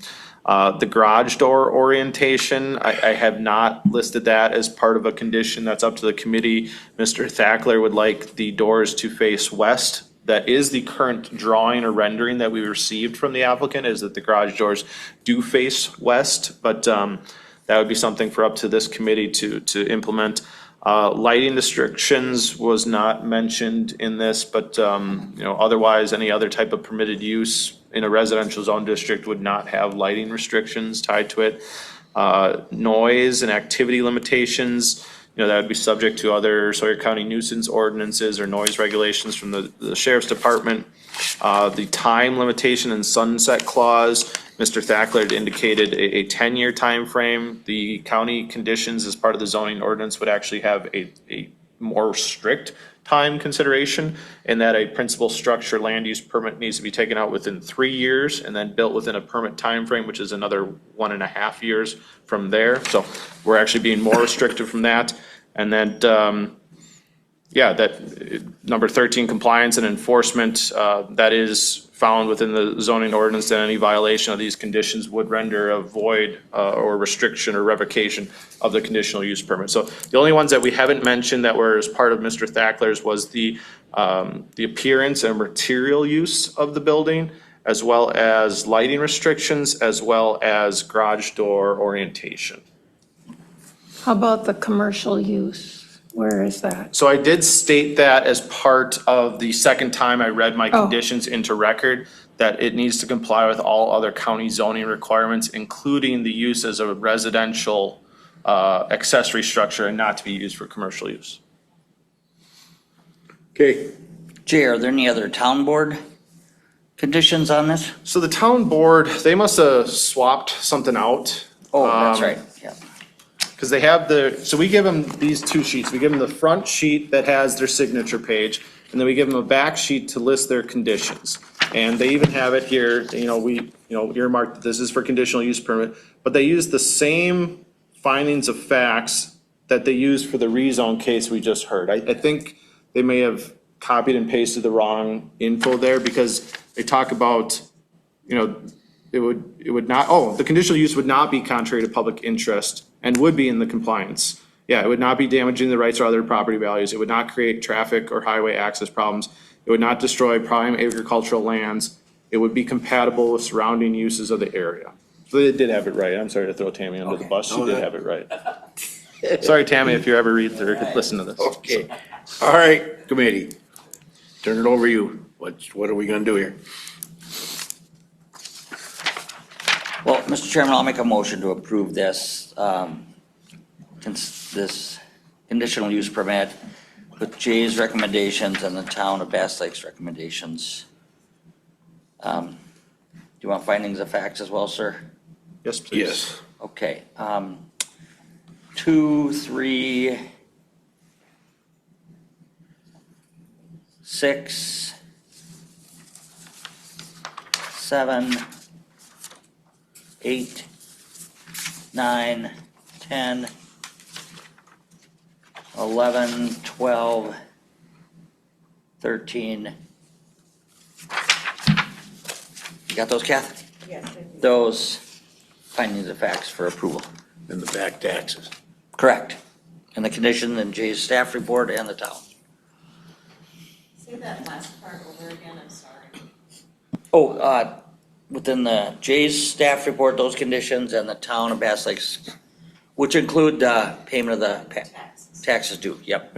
So you'd probably want to reference not my printed staff report, but the possible conditions that I had listed verbally as part of the record here today. Yes, sir. And I'll second that motion. Okay, we have a motion by Mr. Schuman and a second by Mr. Magnuson to approve CUP number 26-001 with the fund. What? Mr. Rebecca, Chairman? go ahead. Yeah, can you just clarify the conditions? Because Jay just mentioned the conditions that he referenced in the presentation. Please clarify whether that includes or doesn't include those items that Jay referenced, the neighbor's suggested conditions, versus he didn't have in his staff report. I think the intent is that you are not using those additional recommended conditions from the neighbor, and that you're using the ones that matched Jay's original recommendations, but please clarify that. And then That is also, correct. okay, great. And then the last clarification, there was a request from Ms. Zilmer to consider the condition of having this CUP tied to this owner. You didn't touch on that. That is an appropriate condition for you to consider. So I just wanted to make sure that that was on your radar as well. That is an appropriate condition, Yes. Rebecca? Okay. Yes, I would add that to my motion. And then I would just, if the applicant is there, just make sure that applicant is okay with it. And if not, we can have further discussion. Yeah, I'm here. No, that's fine. Okay. So we got a motion. Would you second those amendments? Yes, I would. Okay. Okay, we have a motion and a second on the floor to approve the CUP with the findings of facts as presented. Any more discussion? Okay. Committee, I turn it over to you. Roll call. Roll call. Sorry, Kathy, your roll call, you're up. That's all right. Ron Buckholz. Yes. Kay Wilson. Yes. Dale Magnuson. Yes. Tweet Schuman. Yes. Steve Carriennen. Yes. All in favor, thank you. Okay. All right, this is conditional use permit number 26-002, owner Chad and Robin Steffens. This is lot 7 of CSM number 5427. It is tax ID 26567. Property zoned residential recreational 1 and is 5.714 total acres. Purpose of the request is for a 10-foot by 16-foot accessory structure shed on vacant land. The shed is existing on the property and was purchased this way by the current owner. As per the Sawyer County Code of Ordinances, section 4.26, parent 1, with automatic conditions, as this request would be for an accessory structure on vacant land and be granted a 3-year time frame to build the primary dwelling. As part of my staff report, again, this request is to allow for a 160 square foot shed on vacant land prior to building the primary dwelling. This case is the result of an order for correction letter that was sent to the applicant.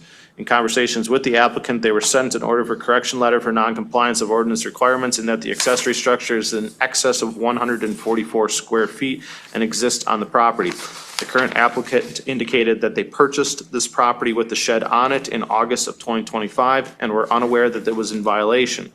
The applicants are aware that approval of this conditional use permit will require that a land use permit is taken out within 3 years to build a primary dwelling, or they will need to remove the existing 160 square foot shed. The existing shed meets all ordinance requirements, including applicable setbacks.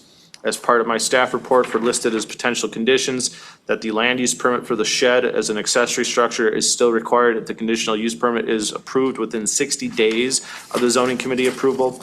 The after the fact fee will be waived and it will require an additional $50 fee with a land use permit submittal. That the land use permit is required for and applied for the principal structure within 3 years from the date of the zoning committee decision. Failure to apply will result in citations with potential order for removals of the accessory structure.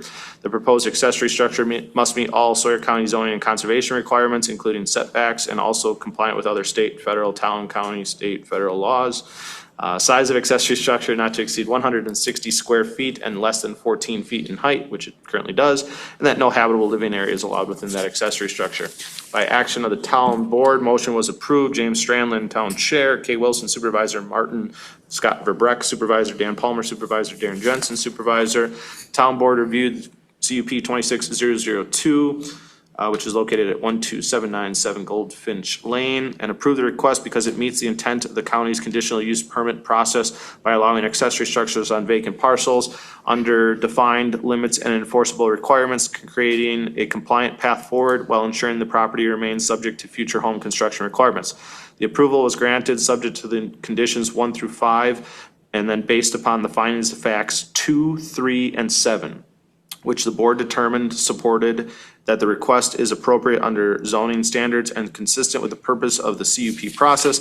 The board viewed the conditions and findings of facts as necessary to ensure continued compliance, maintain oversight, protect neighboring properties and the public interest, and prevent the accessory structure from becoming a long-term standalone use without a dwelling. Signed, Frank Lucian, town clerk. There were 7 additional notification letters sent out to adjacent property owners. 0 were returned with any additional comments. That is all. Okay, thank you, Jake. All right, I need a motion to go into public hearing on CUP number 26-002, please. I'll second. We have a motion by Ms. Wilson and a second by Mr. Magnuson to go into public hearing on CUP number 26-002. All in favor say aye. Aye. Aye. All opposed, motion carries. We are now in public hearing. Is the applicant on? Yes, I am, Mr. Chair. Chad Steffens, and my wife Robin is also online. Okay, what do you want to tell the committee, sir? Basically, we're just requesting that you approve the CUP. I just wanted to reiterate that we're not aware at the time of our purchase that this shed did not meet the zoning requirements, and we're going to do what we have to comply with the order. Okay. Any questions for the applicant? Okay. Anyone out there want to speak in favor of this CUP?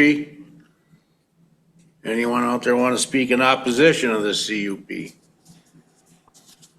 If not, I need a motion to come out of public hearing on CUP number 26-002. I'll make that motion, sir, that we come out of public hearing. Okay, we have a And I'll motion second. by Mr. Schuman, second by Mr. Magnuson to come out of public hearing on CUP number 26-002. All in favor, say aye. Aye.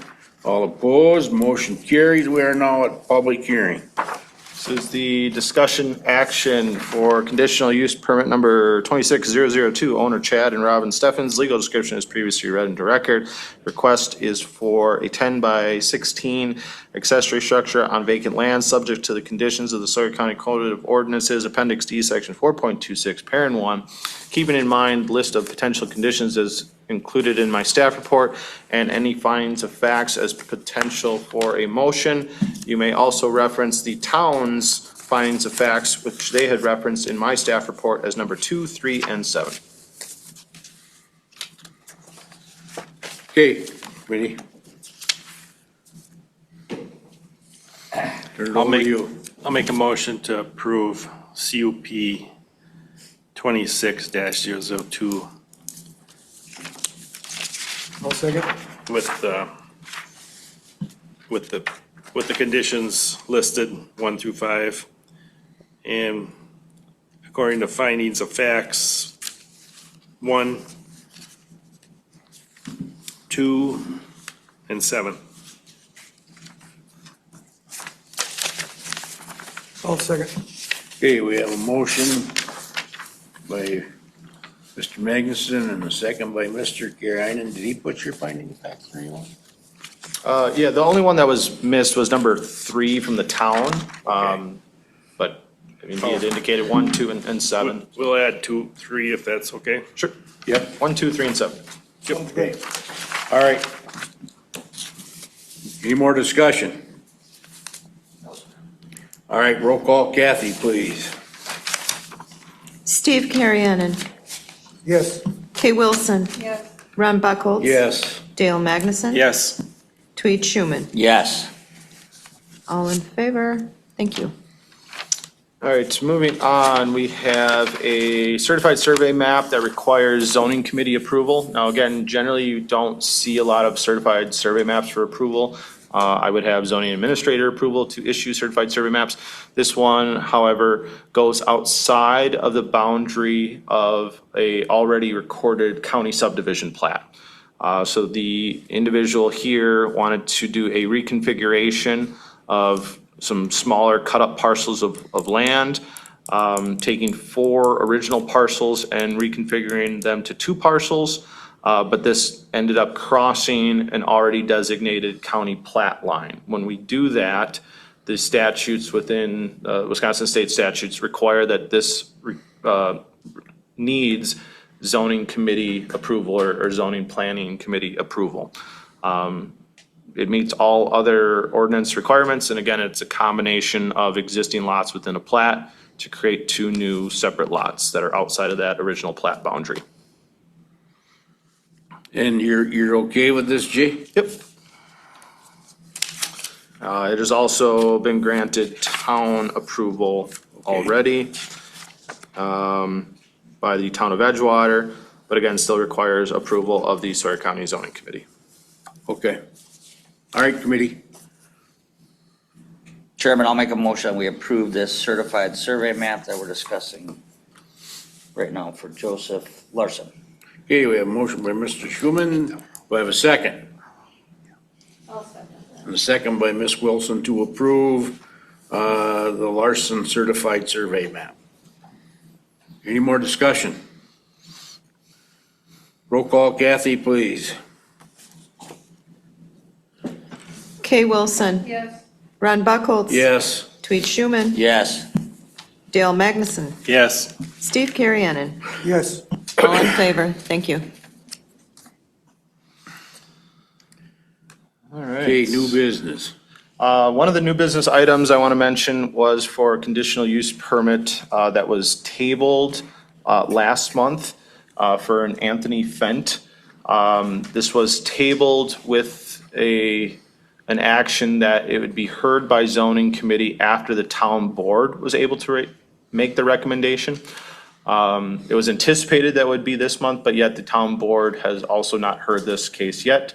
So again, the specifics of the motion that were made was that it is to be tabled until a date certain in which after the town board has made a decision. The town board has not made a decision yet, so we will add this as part of an agenda item once the town board has made a decision.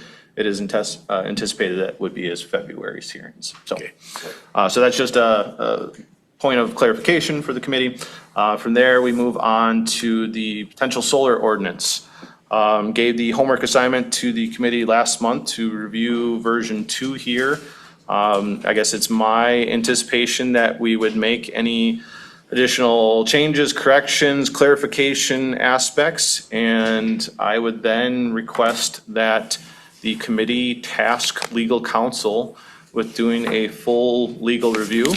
I would hope that that legal review could be finalized pre our February zoning committee meeting.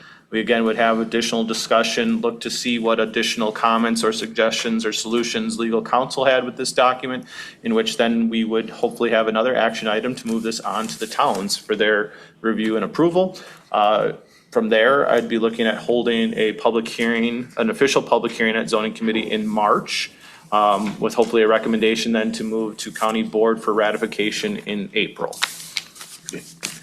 So committee, did you get, everybody take a look at this solar energy ordinance? Do you have any questions or anything that you want to have modified in it? Go ahead, Ms. Wilson. I had under section 4A, number 2, the ground-mounted accessory solar energy systems are permitted in all zoning districts as accessory structures and require a land use permit. Would it need a permanent structure on that land to have that as an accessory structure? It would. So do we need to clarify that? And if it's on unoccupied land, it would need a CUP?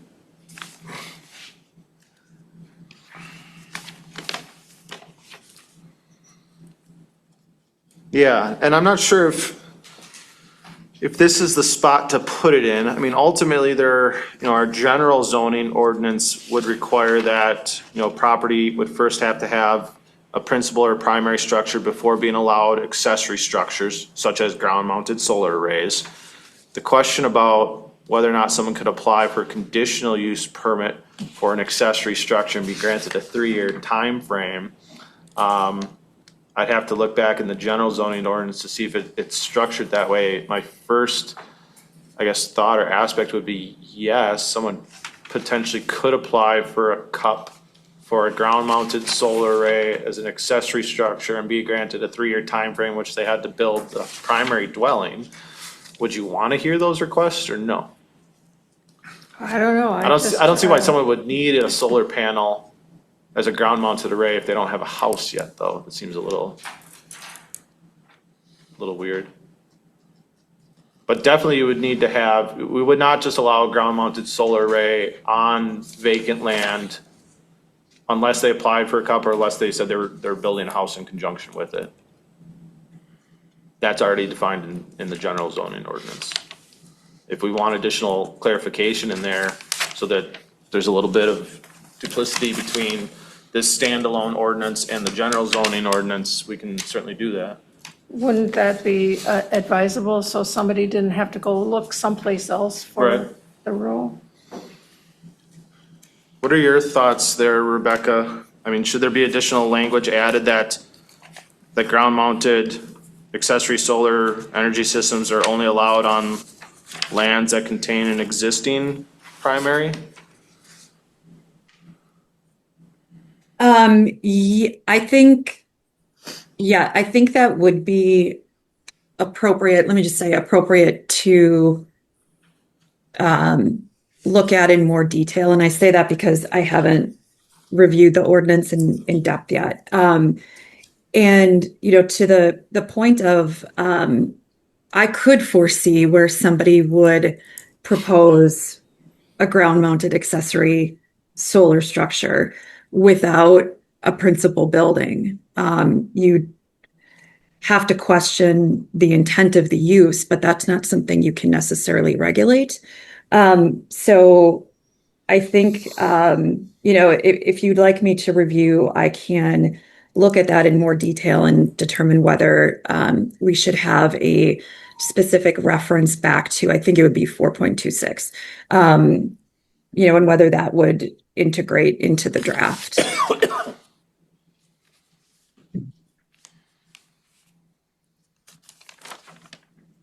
Yeah, but to the main point, I could foresee where somebody would want a ground-mounted accessory solar energy system, as it's defined, on vacant land, even without the building of a principal structure. I could see that too in a very rural area, then they could use that energy to run. Yeah, even for like Tools. camping, I Or a guess well. too, yeah. And maybe it's something that we even go back into 4.26, and add that, we have the storage shed exemption not to exceed 144. Maybe it wouldn't be the worst thing to say, well, you can have a up to 144 square foot ground mounted solar array on vacant. I don't know how much 144 square feet of panels gets you though. Why have I don't know. why have a limit? True. I mean, we should have some max. I don't think you'd want, 5,000 square feet of panels.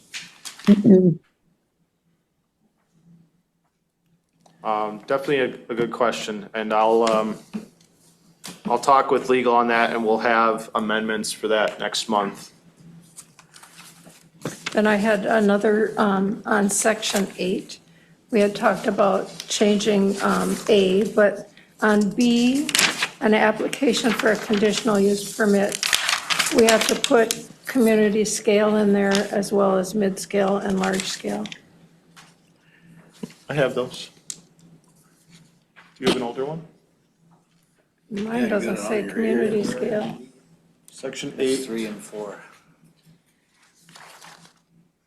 Section 8.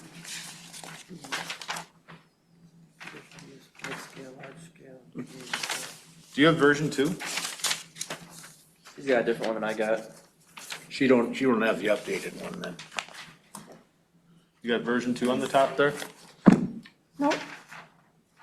So version 2, I have it as an attachment here and up on the screen. So section 8, conditional use permit requirements. I have community scale solar energy systems as well as B, their application requirements, application for mid-scale, large-scale, community-based, and BESS. Thank you. Okay, anyone else got anything they want to add to this? And then, because it's going to go to Rebecca for her review, I'm sure there'll probably be more at that time. Yeah, I do at some point, and I don't know if it's correct to put it in this kind of solar energy systems, because solar panel arrays and battery energy storage systems somewhat go hand in hand, and that's what this standalone ordinance was, initially intended to have some ordinance requirements in place. The one other one that I do eventually want to tackle, and I don't know if it's right to do it as a separate standalone or try to add it in here, was data centers. That was my next question. So I guess I'd be looking for help from the committee is, do we want a standalone data center ordinance, or is that something that we want to try to implement into this solar ordinance and potentially call this solar ordinance a solar and data energy and BESS system ordinance?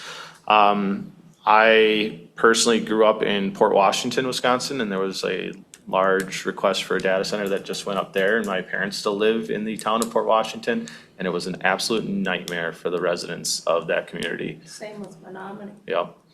I would not want to see a data center to come to Sawyer County. Maybe I'm speaking for myself on that, but the amount of water that is used, the amount of land area that's disturbed, that is a huge detrimental impact to natural resources of our area. We are talking about battery storage. Mm-hmm. And that kind of goes in hand with data center. Yeah. And so I think it should be included in this one. Rebecca, do you have any knowledge, info, language, data centers? Can counties restrict? Can counties not restrict? Does this go to PSC? Are there other state statutes? What do you know about data centers? Yeah, great question. I heard somebody say the other day that data centers are the new CAFOs, that we talked about so much in the last decade. Data centers, as you articulated, Jay, present very unique land use issues because you not only have the use, but then you have the very unique environmental impacts, i.e. the impacts on natural resources. Because of those complexities, at this point in time, the general philosophy is to keep them separate and address the solar and BESS provisions, because right now there's current legislation that I believe has been proposed on certain data center regulation. Because it's a new phenomenon, if you will, we don't have statutes or administrative codes to really guide state law as to where or how to regulate data centers. So I wouldn't want the county to do work on that and then have to backpedal, given what the implication is of these potential state law revisions. And I think at this point in time, you're making progress on the solar and the BESS ordinance. That if we add data centers to it, it would pause, and we'd have to go back and do a lot more work in order for it to be appropriate in terms of data centers. So that would be my recommendation: is that you keep moving forward with the solar and the BESS ordinance, but at the same time, we can have discussions on regulation of data centers, because obviously they do present significant concerns. If there is one proposed anywhere. And yes, they are, the discussions are often intimately connected to solar, BESS, and other energy resources, but they are also different enough that I think it's appropriate to have two separate ordinances. And again, I would just hate to see the solar and the BESS halt, those ordinances halt, if we have to pause and add data centers. Would it be something as easy to go into the general zoning ordinance and add data centers as a use authorized by conditional use permit under an industrial zone district, and then further define data centers? Because then at that point, I don't think we would have any existing industrial zone districts that would be large enough to accommodate for an industrial or for a data center. So then they would have to rezone to an industrial zone district and also seek a conditional use permit, which brings in the whole gamut of the public hearing process. Mm-hmm. That is definitely an option. Off the top of my head, the concerns would be, how are we going to define data center? We don't have a state law definition. We don't have any case law definition. We could look to other states. Is it a complex that's more than 100 square feet? Because we know they're huge. Okay, well, does that apply in different areas? So again, the definition in light of lack of state law, but it could be a stopgap if there is, if you want to have that stopgap in your ordinance. It would be an option that you could pursue in just amending the existing code to add, as you suggested. But we'd have to pay really close attention to those definitions and the particular wording. Again, in light of the fact that we do have legislation coming down the line, and if state law changes and it's inconsistent with something that the county does, we're going to have a preemption issue. But again, definitely an option that the county can talk about in more detail. Mr. Chairman? Yes, go Would ahead. it be appropriate to have a moratorium on data centers until definitions and state regulation, or until we could investigate the issue further?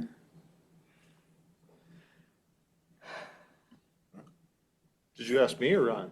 That's both of them. I was looking at both.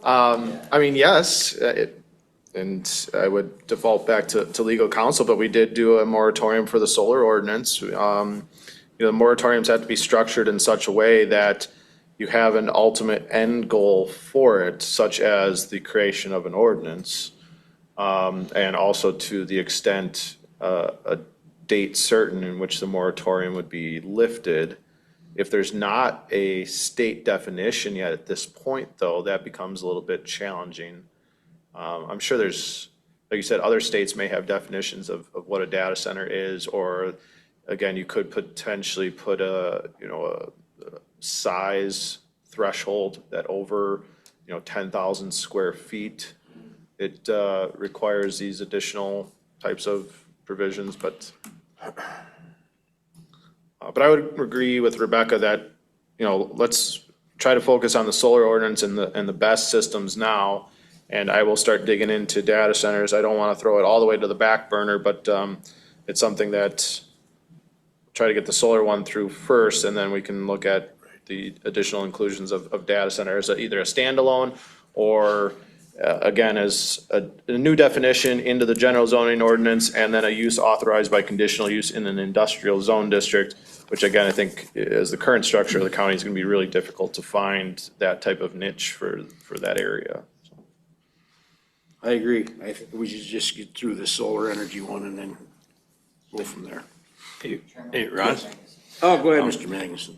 So in that previous discussion on limiting solar to just where a dwelling is, that might be not accepted with agriculture land or something where you might have to put a solar array on a livestock holding thing or something like that, or maybe so there's probably vacant land out there that somebody is going to want to put a solar on.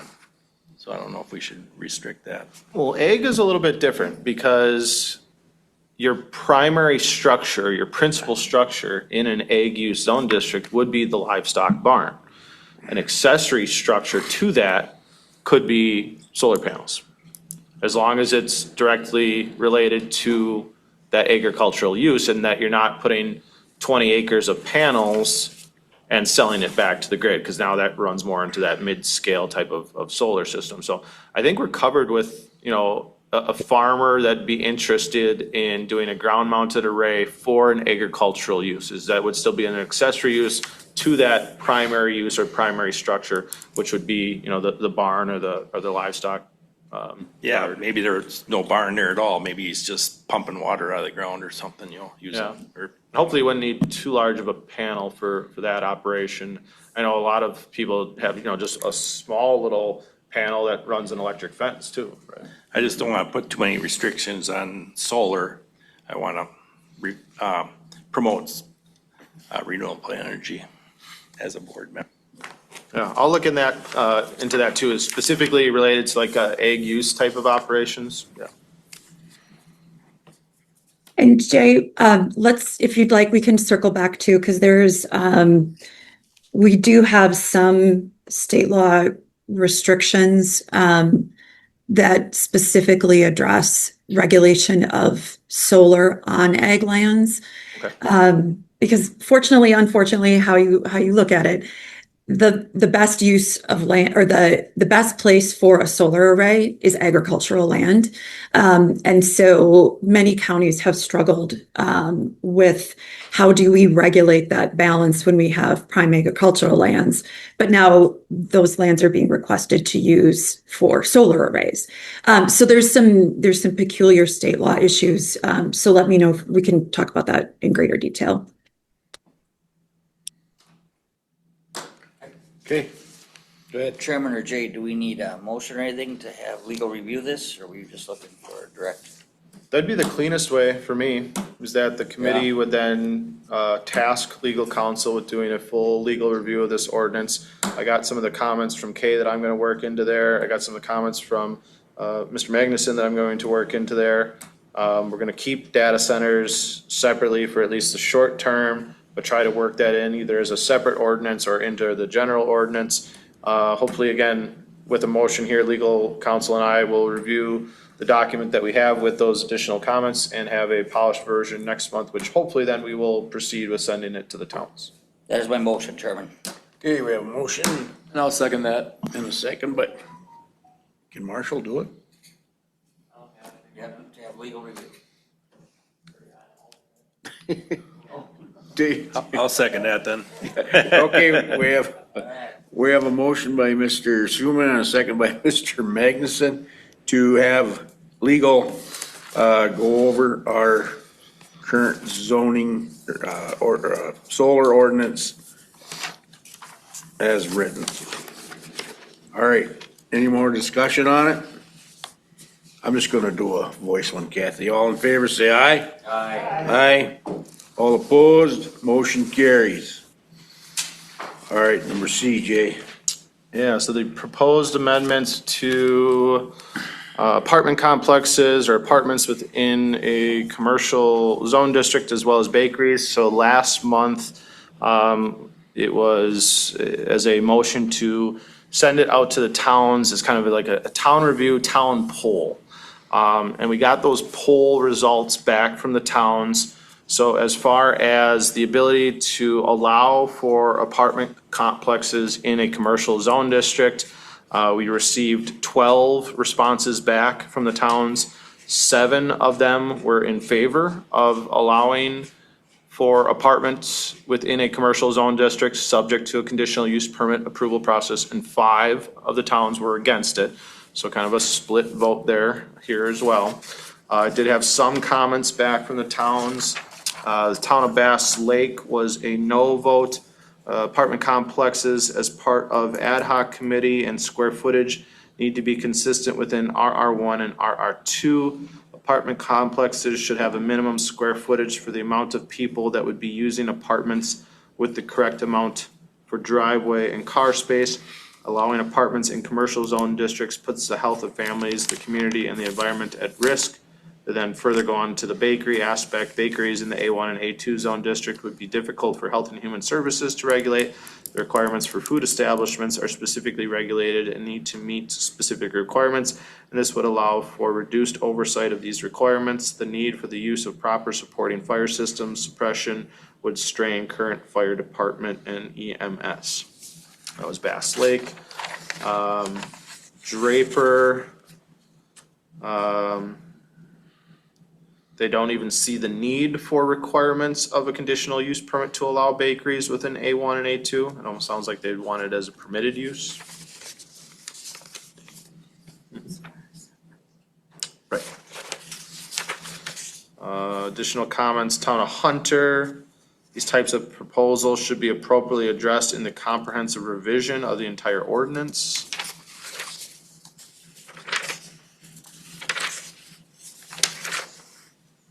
Town of Round Lake, the town board supports an increased housing of flexibility and concept.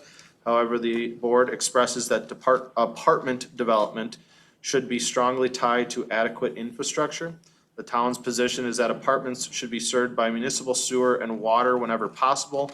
And if apartments are proposed utilizing private well and septic systems, the town supports requiring those developments to proceed through the county's conditional use permit process with the appropriate review and site-specific conditions. It's again for apartments. And that was all the comments we had back specifically related to apartments. For bakeries, the vote. You didn't get ours back yet. Right. Did you, For bakeries, the vote was 6-4 as opposed to the 7-5. The town of Hayward discussed it but made no motion on that one.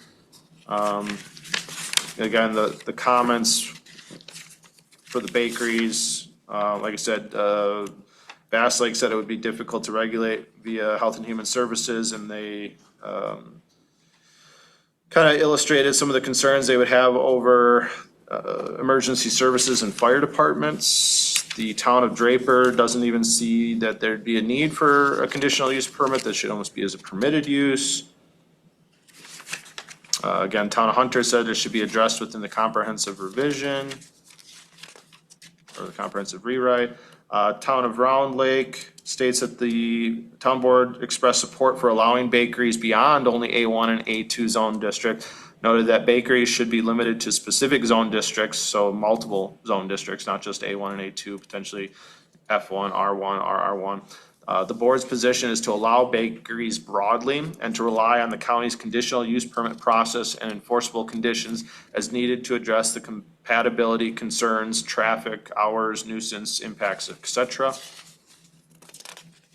And that was all the comments that we received back from the towns. Jay, the bakery, this is more or less going after the people that are baking out of their homes.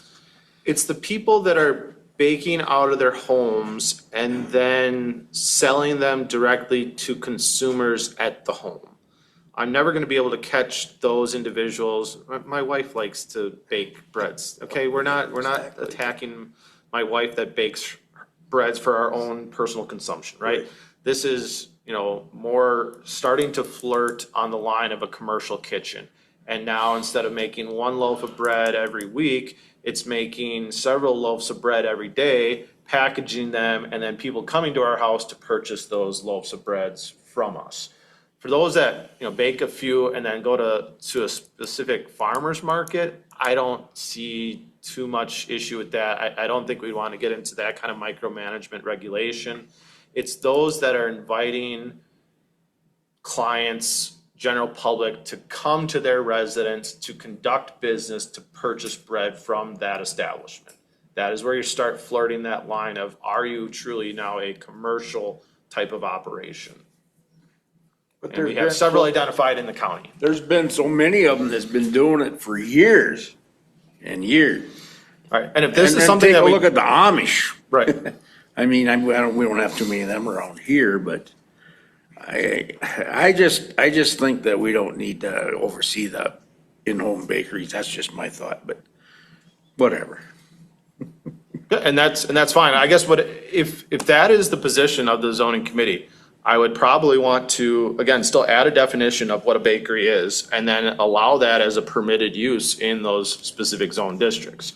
My concern is that you have someone in a very tight residential setting that now is going to do a bakery, and now there's 7 cars sitting in the driveway and people going in and out of that house at all hours of the day to buy loaves of bread. And now you have the neighbor next door saying, how are they allowed to do this? I always got people coming in and out.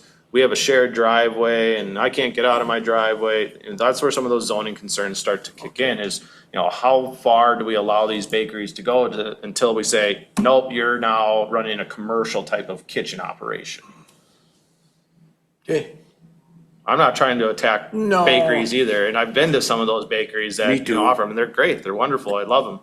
But I'm just worried that, you give a mouse a cookie, they're gonna ask for a glass of milk, and all of a sudden it's gonna go too far, and they're gonna be selling everything out of there, and really acting as more of a commercial type of operation.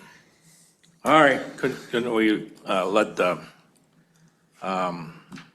inspector deal with that? Because if you start selling goods to stuff, then doesn't the inspector for kitchens and stuff get involved with that? So not So the zoning. baked goods that are not potentially hazardous and do not contain ingredients like cream, custard, fillings, or frostings that require refrigeration do not require any additional licensing from DATCAP, which would not require any inspections from HHS as an agent of the state for DATCAP. Well, So we could define it as that, as long as it doesn't require DATCAP inspections. Yeah. We don't necessarily need to regulate them, but we still want to get something in ordinance that, defines that. So we say, here's the line. If you're going to if it's gonna be something that requires a DAC license, well, now you gotta get other conditional use permit approval and you gotta be in an appropriate zone district. If it doesn't require a DAC license, then it's a permitted use across all zone districts. But there again, the one that I'm thinking of out on Highway 27 across from kind of Highway K there, I mean, there's times where there's 15 cars in the parking lot. Been to that one a couple times. Right. One of the comments that I had, it should include that they need to follow all state regulations. Because the regulation spells it out, that it needs labeling and it doesn't require a license. And Yeah. Well, Jay. Yeah, I guess I'd still be looking for direction to you. So I mean, do you not want to have it as something that requires a cup? That would be question one. Question two is, what zone districts should they be as a permitted use in then? If answer A, or for question one is, no, we don't want them as cups, then what zone districts do you want them as permitted? And then I guess, do you have any concerns if they don't require licenses from DACAP? Do you have any other concerns about the amount of traffic or individuals at that establishment? I guess, just looking at how evenly it's split between the towns that being in favor or opposed to these things, I'm almost wondering if some of this could, go back to the towns to make a decision on what they allow in their backyard. I don't know if there's a way to do that, but. I thought that's what this was. Well, this is what this is, but we need, what this refers to is send it to the towns and get their opinion on it. So zoning knows which way which way the towns want to address this. I mean, he's got some right there now, but I don't know. So Bass Lake said no, they didn't want to see bakeries because they said it would be an additional strain on potential EMS, fire suppression, that there's additional environmental risk. Town of Draper basically said that they don't want it even as a conditional use permit, they want it as permitted uses. And the town of Hunter said this should be addressed as part of the comprehensive rewrite. Those were the only comments that we got back from the towns. Otherwise, again, it was a vote of 6 yes, 4 no. If we did require a CUP, we could look at the individual site to determine if there was adequate parking, adequate access from the road. Sewer systems, hours of operation, all those could be addressed as part of a CUP process. So actually what you got back from the town doesn't really help you much though. I don't think. No. Well, okay. So. Otherwise, yeah, I mean, we can, certainly address this as part of, the comprehensive rewrite. Maybe the, a consultant has seen this in other counties or towns and has some additional insight to share on that. I guess from the short term, those that are existing, I'm not going to regulate until told to regulate by either this committee or by ordinance standards. Okay. All right. Apartment complexes, though, is still something that we should, I guess, potentially look at. That vote was 7-5. Now, I do find it interesting that one of the comments that we received back from the town, and this is specifically from the town of Round Lake. No. Is it Round?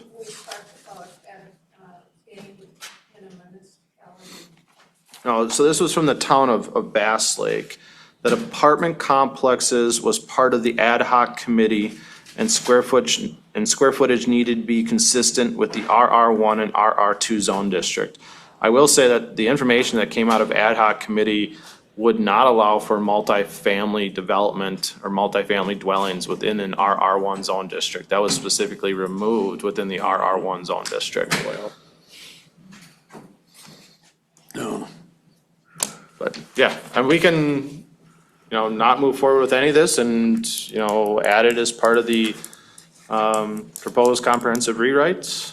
That's fine with me if that's what the committee wants to do. Well, I'm for these apartment complexes if we can do it because of the, the living arrangements in and around the county, if they want to have an apartment and rent it out, well, it's more housing. But I don't know about the bakery. I just think we're picking on them, but that's just me and Mr. Magnuson. I agree with Ron on that, on both of them items. Whatever, G.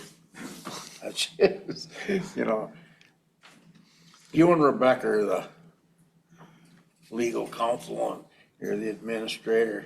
Well, if we want to drop bakeries, that's fine. We can drop bakeries and, we can bring that up as part of the comprehensive rewrite. It's really, I guess, what you'd want to necessarily do, with the potential allowance of apartments as uses authorized by conditional use in a commercial zone district. The answer is really yes or no. If it's yes, I'm going to move forward with additional research and information, potentially try to tighten up the definitions of apartments, and then I guess have legal also review that with me, and that'll come back next month as a separate agenda item then to send that out to the towns. If you don't want apartment complexes in a commercial zone district, again, the vote from the towns was 7 yes, we should, 5 no, we shouldn't. If you don't want it, then we'll drop it and it wouldn't be allowed in a commercial zone district. To the extent that housing is such a critical issue in this area, I think we should find a way to make it work, where it makes sense. I agree with that part. I agree in the majority of the towns, it sounds like, right? Yeah, I agree. But, and getting down to the bakeries, I think we should just leave it for now because we've never had any problems with it. Nobody's got killed or died or food poisoning. In state regulations, yes. Yeah, it's just one of those interesting uses where I just, like you said, if it gets too far, you can't bring it back in, so, but. All right, I will bring back info specifically related to apartments. I do want to clean up some of that language because I did have some questions as it relates to parking specifics, as it relates to potential size of the units. Now, the size of the units would be contained as part of the zone district requirements, and that we'd also stated as part of conditional use permit that each additional apartment unit or each additional, just every apartment unit must contain a minimum of 10,000 square feet of land area. If you wanted a 4-unit apartment, you would have to have 40,000 square feet of land area. I don't know if that's too much, too little. Generally these would be specific as to private wells and septics, not municipal. I think we could probably lower the square footage requirement if it is on a public sewer. There's only really one area that I'm aware of that the county would have zoning regulations over, in which properties would have public sanitation, and that would be in the Stone Lake area.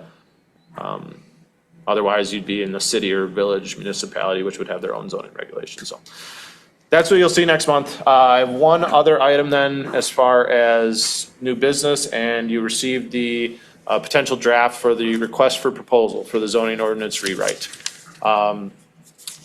I would like, I guess, any additional comments, suggestions that you have on that within the next couple days. I am wanting to get this out by mid-part or the end of next week. I have, at this point, 5 different consultant firms identified as to send this out to, and it'll also be as just as part of the website, so any consultant firm could submit that. I have the deadline to return submissions for the consultant work by March 11th, and that is an anticipation then to have it as an agenda item on your March zoning committee to approve the requested individual or the requested bid. Trying to think what else on the request for proposal. Ultimately, don't need additional motions or approvals for the request for proposal because it was already indicated and approved by the budget for $100,000 for the comprehensive rewrite. And that was approved by the county board. And that was approved by the county board. So this request for proposal is for your information purposes only, but if there's any additions or questions, clarifications that you have on that, please get those comments back to me ASAP. All right. Anything else? And Rebecca, that goes for you as well. To the extent that we found an applicant for a CUP was delinquent in taxes, over $7,000 owed right now on the one parcel the CUP was applied for, and another $14,000 on 2 additional parcels in the same neighborhood. I'm just wondering if somehow we should screen applicants and make sure they are not delinquent before we even give them an opportunity to apply for a land use or conditional use permit. Yeah, that's a great question. Rebecca, do you have any knowledge on that? I know we've talked about it departmental wise before on adding something into the zoning ordinance that would state that prior to the issuance of a land use permit or prior to the issuance of a conditional use permit, that all property taxes must be up to date. Is that something that we could legally do? So the question then really is whether current payment of property taxes would be appropriate under 5969(5)(e) and the restrictions of what you can condition. I would say if you want to explore that, do it the way that you indicated and roll it directly into your ordinance, that it is a requirement that the property be current on the payment of its taxes. And I would say too that almost is connected to complying with all applicable laws. So similar concept. That way, if you add it directly to the ordinance, then you don't have to address whether it's an appropriate condition for every conditional use permit. So yeah, short answer is that is something that you could consider putting into the ordinance. Again, the devil is always in the details and what the language looks like. I will earmark that and part of my long-running list of the corrections as part of the comprehensive rewrites. All right. Anything else? Thank you, everybody. We are adjourned. Signatures from some of you real quick before you leave. See ya, Rebecca. Bye.